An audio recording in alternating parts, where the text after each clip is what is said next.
40 million Americans use SNAP benefits, and Florida has one of the highest enrollments. But with new work requirements, many could lose access. I spoke with local food banks like the one behind me that worry families could go hungry. 3 million Floridians are estimated to be using SNAP, 12% of the state's population, providing groceries to low-income families. I only had $23 in food stamps, and I had to make that scratch, and it was not enough whatsoever. Still got the same story, but there's no help.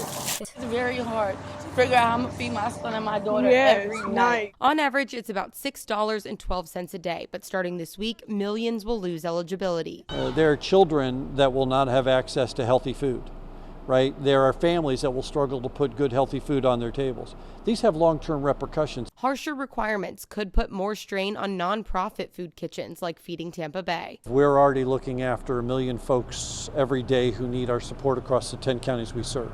They're already struggling. This will add several 100,000 new folks to our care. The new work requirements expand working age to 64, up from 49, and require 20 hours of work per week. And exemptions for being a parent now cut off when kids are 7 years old, not 18. Making further cuts for people who need this assistance is just going to make it so people have to make really difficult decisions. Rep. Cross says this can lead to long-term health issues for thousands. Often people that have less money go towards cheaper food rather than some healthier things like fresh produce, proteins, fresh, eggs and dairy. The hopes in Washington are that these billion-dollar cuts save Americans money. If you want to buy a sugary soda, you ought to be able to do that.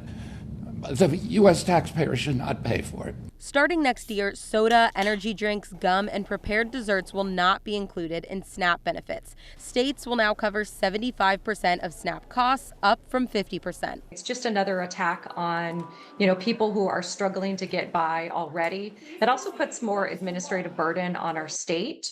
And we see that, the federal government is shifting a lot of responsibilities to the states, anything from looking at cuts to FEMA to, the SNAP benefits program. The changes starting today are part of a decade-long plan to cut $186 billion from SNAP. States will take on most of the cost from there. In Tampa, Evan Moon, Fox 13 News.